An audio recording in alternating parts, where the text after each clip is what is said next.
बिस्मिल्लाहिर्रहमानिर्रहीम। मुअज़्ज़ज़ नाज़रीन, अस्सलामु अलैकुम। प्रोग्राम ईद मुबाहला स्पेशल में आपका मेज़बान हैदर अली तुराबी हाज़िर खिदमत है।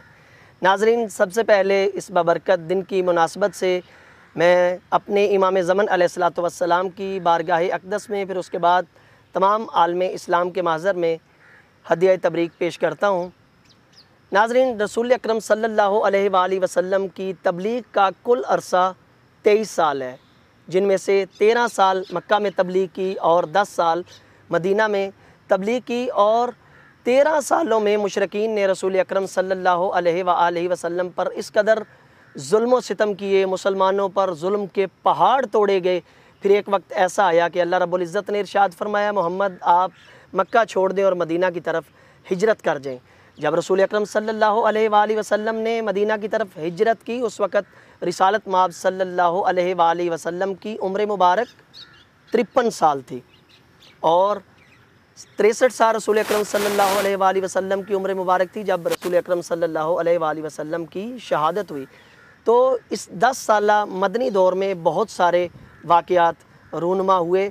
उनमें से 2 हिजरी को मौला अली अलैहिस्सलातु वस्सलाम और जनाब फ़ातिमा सलामुल्लाह अलैहा का अक़्द हुआ। 2 हिजरी को जंग बदर हुई, जिसमें अल्लाह ताला ने मुसलमानों को एक बहुत बड़ी फ़तह अनायत फ़रमाई। फिर उसके बाद जब मुशरिकीन में इंतकाम का जज्बा बढ़ा तो फिर 3 हिजरी को जंग ओहद हुई, जिसमें चंद लोगों की नाकामी और उनकी लापरवाही की वजह से जीती हुई जंग शिकस्त में तब्दील हो गई। फिर उसके बाद जंग खंदक हुई, उसमें भी अल्लाह ताला ने मुसलमानों के एक बड़ी फ़तह अनायत फ़रमाई। फिर उसके बाद यहूदियों के साथ जंग खैबर हुई, फिर उसके बाद जंग हुनैन हुई। फिर उसके बाद 6 हिजरी को सुलह हुदैबिया हुई कि जिसको कुरान मजीद ने एक बड़ी फ़तह के साथ, फ़तह मुबीन के साथ ताबीर फरमाया। फिर उसके बाद 8 हिजरी को जब मक्का फ़तह हो गया, हर तरफ इस्लाम का बोलबाला हो गया, इस्लामी हुकूमत मजबूत हो चुकी थी। और फिर उसके बाद 9 हिजरी को वाक़या मुबाहला पेश आया। आज की हमारी गुफ्तगू का मौजू ये होगा कि इस वाक़या मुबाहला का पस मंज़र क्या है और कौन सा ऐसा वाक़या है जिसकी वजह से आयत मुबाहला नाज़िल हुई। इस मौजू पर गुफ्तगू करने के लिए जो मेहमान गिरामी हमारे साथ शरीक गुफ्तगू हैं, मैं उनका तारुफ़ आपके सामने करवाता चलूँ। हमारे साथ मौजूद हैं आगा ज़ीशान हैदर शमसी साहब। आगा साहब, मैं आपको प्रोग्राम में खुशामदीद कहता हूँ और बहुत शुक्रिया कि आपने प्रोग्राम के लिए वक्त निकाला। अगजन, बड़ा अहम सवाल है, यानी कि वाक़या मुबाहला के हवाले से 2 किस्म की गुफ्तगू हो सकती है, 2 किस्म की बहस इसमें की जा सकती है। एक मुबाहला का पस मंज़र है, एक है वाक़या मुबाहला यानी उसका मंज़र है। आप ये बयान फरमाएंगे कि उसका जो पस मंज़र है वो क्या है और कौन से ऐसे वाक़यात थे, कौन सी ऐसी वजूहात थी जिनकी बिना पर आयत मुबाहला नाज़िल हुई। बिस्मिल्लाहिर्रहमानिर्रहीम। सबसे पहले इस अज़ीम ईद के मौका पर तमाम आलम इस्लाम की खिदमत में हदिया तबरीक पेश करता हूँ। फ़तेह मक्का हो गई। फ़तेह मक्का के बाद इस्लाम एक क़ुव्वत बन के उभरा और दीन इस्लाम व जज़ीरा नुमा अरब की हदूद से बाहर निकलना शुरू हुआ। ईरान, रोम, हबशा व दीगर इलाक़ों तक इस्लाम का पैगाम पहुँचना शुरू हुआ। सुभान अल्लाह। ये मंज़र था फ़तेह मक्का के बाद का। इसी मंज़र में हमें यह नज़र आता है कि जहाँ दीगर ममालिक और दीगर इलाक़ों की तरफ ख़त लिखे जा रहे थे, रिसालत माब सल्लल्लाहु अलैहि ने नजरान के ईसाइयों को भी ख़त लिखा, जिसमें 2 तकाज़े किए गए। पहला ये कि इस्लाम कबूल कर लीजिए। दूसरा तकाज़ा ये था कि अगर आप इस्लाम कबूल नहीं करते तो फिर आप जज़िया देकर, टैक्स देकर इस्लामी हुकूमत में शामिल हो जाइए। इन 2 के बाद एक ही ऑप्शन बाकी बचता था, वो जंग का ऑप्शन था। चूँकि इस्लाम का गलबा मक्का पर आना, तमाम जितने भी मुतहारिब गिरोह थे, जितने भी जंगजू गिरोह थे, जंगजू ज़हनियत, जंगी जुनून रखने वाले लोग थे, वो सब दब चुके थे यहाँ तक। इससे पहले आपने चूँकि बयान फरमा दिया कि बहुत सी जंगें हो चुकी और जिसमें इस्लाम अपना लोहा मनवा चुका। मैं यूँ कहूँ जिसमें अली की जुल्फ़िकार चल चुकी। सुभान अल्लाह, सुभान और अल्लाह। रिसालत आपने कलम का इस्तेमाल शुरू किया कि आइए अब वो लोग जो दलील की बात को मानते हैं वो आएँ इस्लाम के दायरे की तरफ। यानी अब बात इल्म पे होगी, इल्म दलील के साथ, दलील के साथ बात होगी। ख़त लिख दिया गया। नजरान के बारे में थोड़ा सा तारुफ़ होना ज़रूरी है। यमन से तकरीबन 10 मनाजिल दूर ये इलाका आबाद था।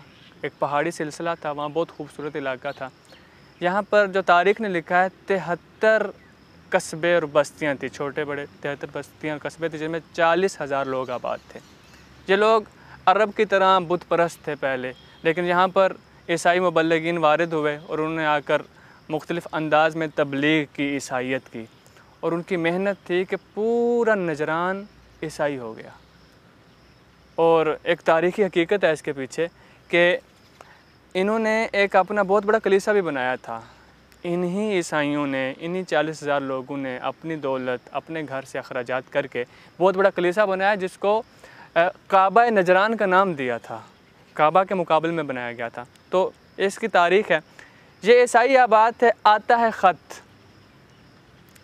पढ़ते हैं अहल नजरान के जो साहिबान इक़्तिदार थे, साहिबान सर, जो बड़े लोग थे, उन्होंने ख़त पढ़ा। मक्का पर इस्लाम की हुकूमत कायम हो चुकी थी।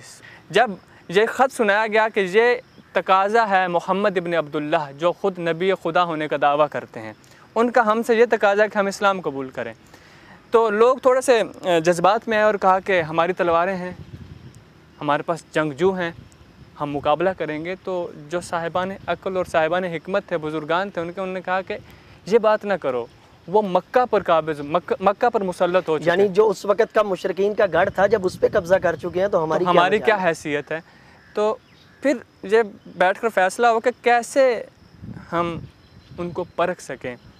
तो उनके पादरियों ने और उनके उलमा ने, उस मज़हब ईसाइयत के उलमा ने यह फ़ैसला किया, इल्म की बुनियाद पर परखा जाएगा, दलील की बुनियाद पर परखा जाएगा।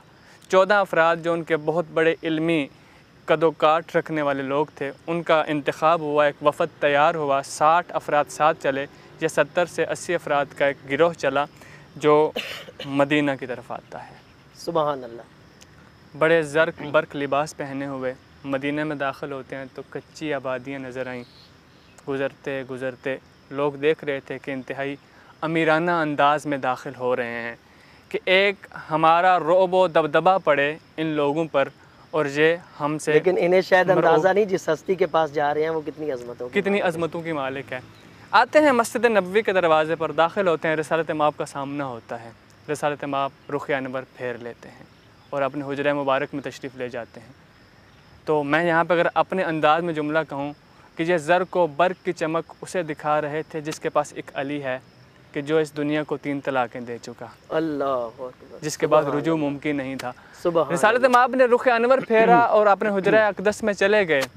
अब ये लोग वहाँ मौजूद लोगों से गुफ्तगू करने लगे कि हमें बुलाया गया, हम आए और हम इल्मी एतबार से बहस करना चाहते थे, लेकिन आपके रसूल ने हमारे साथ गुफ्तगू नहीं की, हमें इग्नोर कर दिया गया।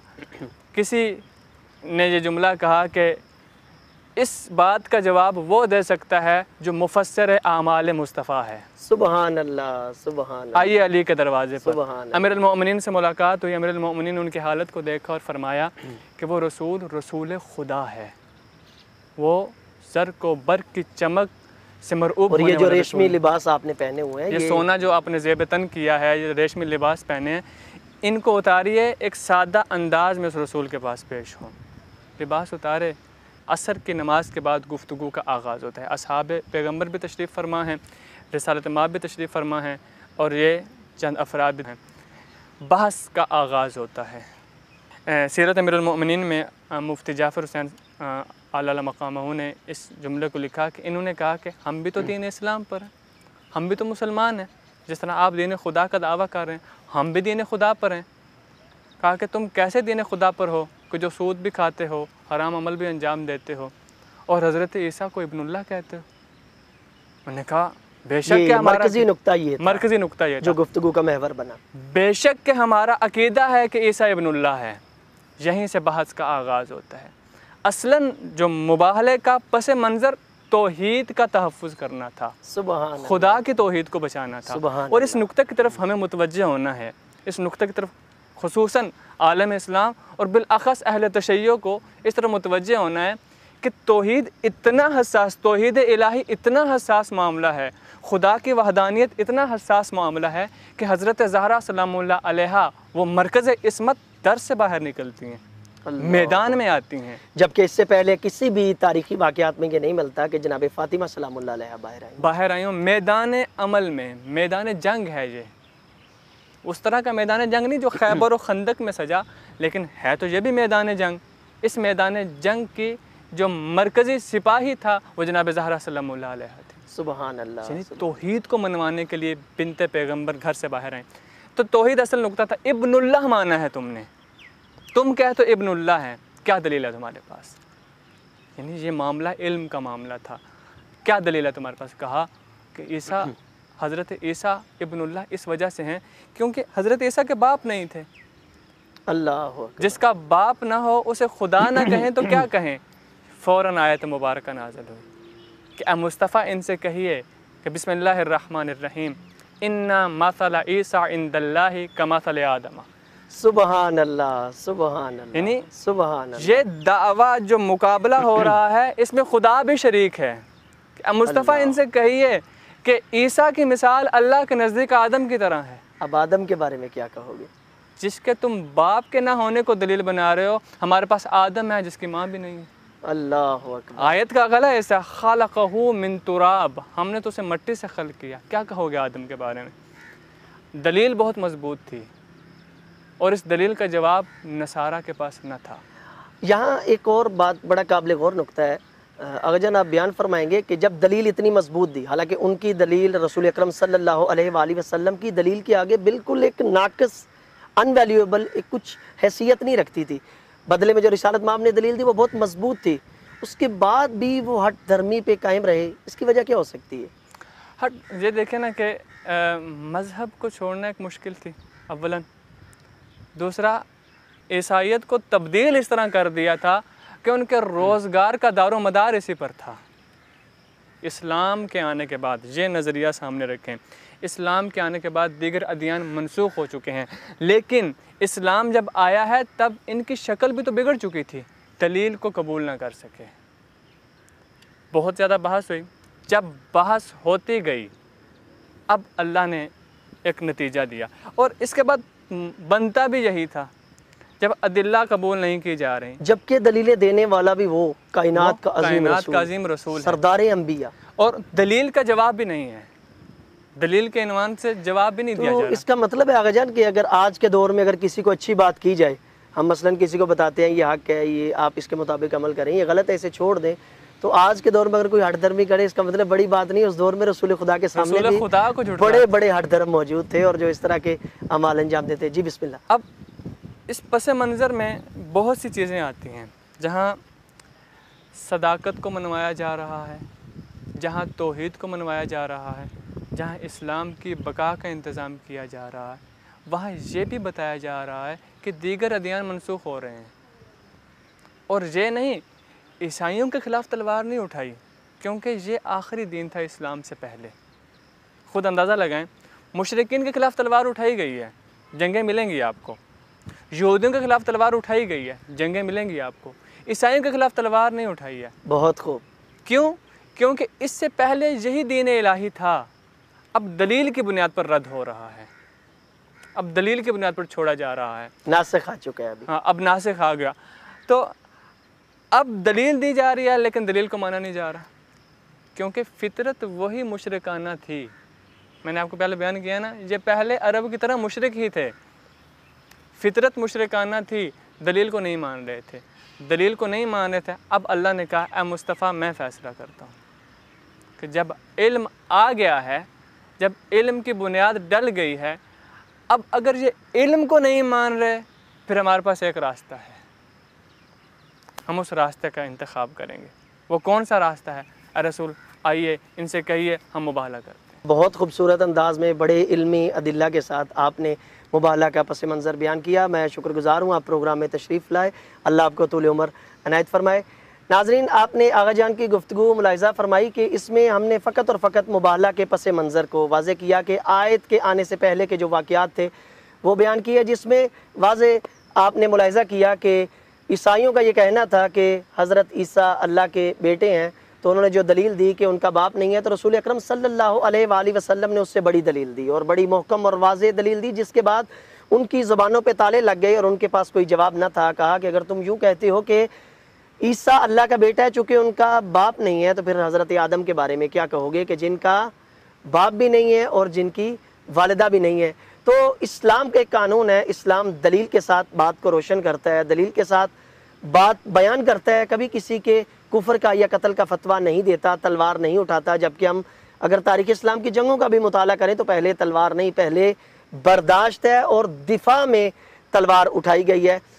इसकी अगर आप वाज़े मिसाल लेना चाहें तो जंग खंदक मौजूद है कि जब अमर इब्न अब्दुवद ने पहले नेज़ा फेंका और कहा कि है कोई, जब उसने मुबारज़ा तलबी की, है कोई जो मेरा मुकाबला करे, तो वहाँ दिफा में रसूल अकरम सल्लल्लाहु अलैहि वसल्लम ने मौला कायनात अली इब्न अबी तालिब अलैहिस्सलातु वस्सलाम को तैयार करके भेजा। तो हमें भी अपनी माशरे में इस चीज़ का लिहाज करना चाहिए कि अगर कोई दलील के साथ बात करे तो उसे कबूल करना चाहिए, हट धर्मी का मुज़ाहरा नहीं करना चाहिए। नाज़रीन, इंशाअल्लाह हम नेक्स्ट एपिसोड में मुबाहला के मंज़र को बयान करेंगे। इसी के साथ इजाज़त दीजिए। अल्लाह हाफिज़।